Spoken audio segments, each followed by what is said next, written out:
Israel Iran యుద్ధంలోకి America అడుగుపెట్టడంతో పశ్చిమాసియాలో ఉద్రిక్త పరిస్థితులు నెలకొన్నాయి. ఈ పరిణామంతో లాభాల బాటలో పయనించిన దేశీయ స్టాక్ మార్కెట్ సూచీలు నష్టాల్లో ప్రారంభమయ్యాయి. పశ్చిమాసియాలో యుద్ధ వాతావరణం కమ్ముకున్న వేళ ఇన్వెస్టర్లు లాభాల స్వీకరణకు ముందుకు రావడంతో మార్కెట్ ఉన్నట్టుండి అస్థిరతకు లోనైంది. సెన్సెక్స్ 681 పాయింట్లు, నిఫ్టీ 229 పాయింట్లు నష్టపోయాయి. మరోవైపు గ్లోబల్ మార్కెట్లు కూడా భారీగా నష్టపోయాయి.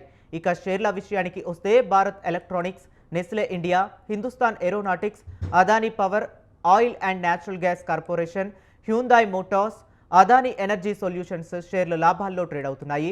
అదేవిధంగా cements, Shriram finance, Infosys, Swiggy, Samvardhana international, info edge, HCL technology, power grid corporation of India, hero motocorp, Britannia industries, Jio financial corporation, Reliance industries షేర్ల నష్టాల బాటలో పయనిస్తున్నాయి.